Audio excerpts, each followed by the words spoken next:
Today, we become legends. This time on Titan Talk, there were discussions about the upcoming Conquest reworks and what that entails, a third scaling stat like Charisma to scale utility effects, adding Antiheal back to the game, and a whole lot more. So without further ado, let's jump into the recap. First up, as usual, there's been a few hotfixes that have gone live since the last show, which I'll leave on screen now if you want to give them a full read. Most notably though is Giannis's portal now respects cripples where it didn't on release, and the bug that people thought was a feature where his portals would let multiple allies through if you were very quick with it, that has been fixed and confirmed as unintentional. Kilgoon also mentioned that some additional OB15 balance changes are in the works and will probably be out on Monday, but they weren't finalized enough to share exactly what they'll be right now. Someone asked if there's any updates to the solo queue Conquest cups, and Hindu said that he has inherited a lot of that stuff from when Max left the company and he is working on it in the background and should have updates on it in the next couple of patches or so, but there is quite a lot of work that goes into setting that stuff up and making sure it's a regular thing. There was a question about some missing announcer packs such as Cleaner and Ishtar that didn't make it into the last wave of ported packs, and Kilgoon said they were intentionally holding back a few of the god specific packs to do an event on that god's release where you could get the pack for free, but he did say that was mostly for gods that are coming imminently, and Cleaner is definitely not an imminent god by any means, as she's very hard to make, so it's possible they missed a few, and Kilgoon said he'll look into it. That could potentially give us some information on which gods might be coming soon-ish, though if their announcer pack isn't in the game, there's a decent chance they're coming somewhat soon. Someone asked a pretty interesting question on if the team would consider adding a third scaling stat that was more focused on utility and didn't scale your damage at all, maybe Charisma. And Kilgoon said probably not, as they had a similar stat in the early days of Smite 1 called Focus, which increased your CC durations, and it was completely and utterly broken to the point where all anyone would build was focus items in basically every role, as well as just having more scaling stats in the game make it more complex to learn, and so they'd rather just scale utility effects from the existing stats where possible. Someone asked if they could make wards cheaper or free, and Kilgoon said probably not in terms of just making base wards cheaper or free, but they have talked internally about various ways of getting more wards in the hands of players, such as getting a free ward every time you recall to base on a cooldown, or if all the support and maybe all the jungle starter items get an active component that lets you place a ward on a cooldown, basically turning them into Eye of Providence but on your starter item so you have to use it. Kilgoon did stress that these are just ideas that have been bounced around the studio and not things that are actually planned to come to the game anytime soon, but they do talk about warding a lot and how they could improve it, and obviously have made some changes in the past, like the free Cyclops wards from jungle camps. Someone asked if they have considered adding Antiheal back to the game, and Hindu said that it's too early to make a definite call on that, but Kilgoon did add that generally they are leaning towards not bringing it back, as they feel like it has been a positive change for the game overall. There are of course some outlier gods and items that have been nerfed and some that still need additional balance changes, but their general thought process right now is that the change has been positive and just needs some tweaks to outlier gods and items that are overperforming. Someone followed up by asking what they are referencing when they say that players generally like the change, and Kilgoon said they'll look at metrics like how many people are playing in a given session, how often they are playing, how many days a week, etc. If those kinds of metrics go up after a change like this, it generally means that the majority of players are happy with it and having more fun with the game than they were before. He also thinks that most of the complaints he's heard from the community, like content creators and Reddit, are about specific gods and items that are overpowered and not the whole system being flawed.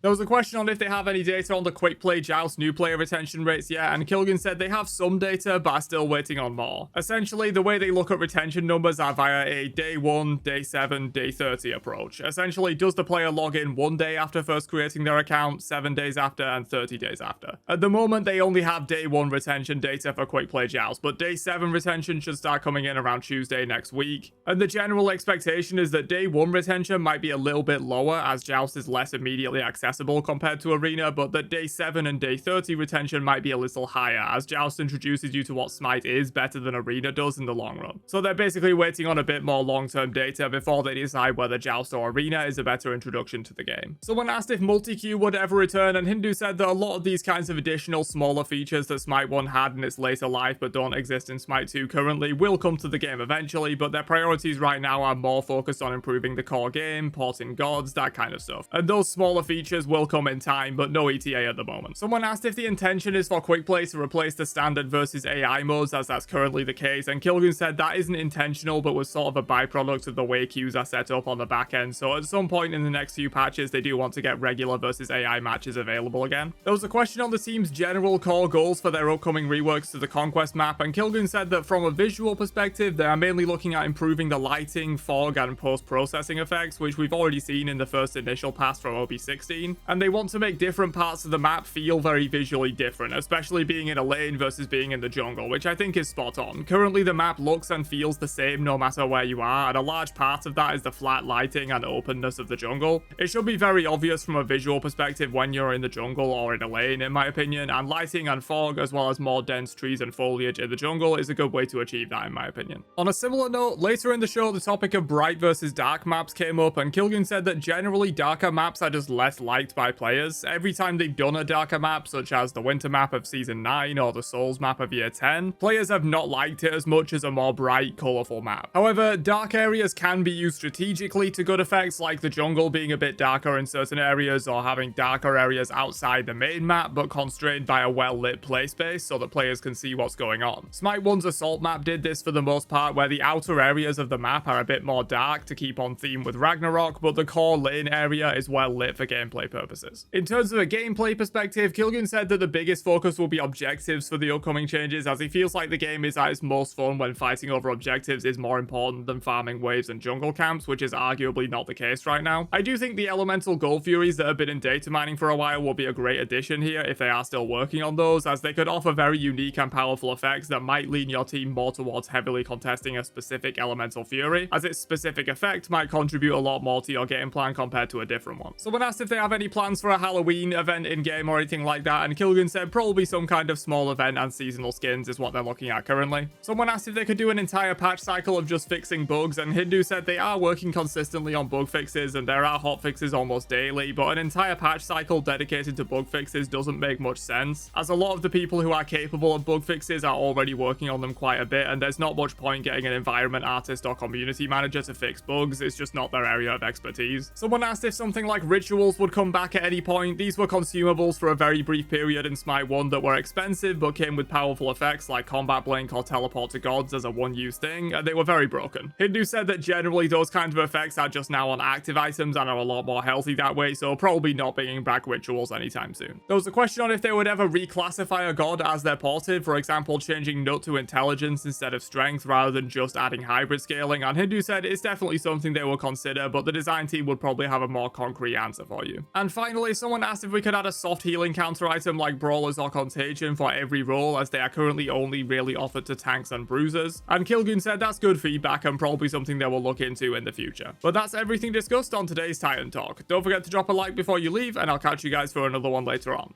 Have a great day, and peace out, you nerds.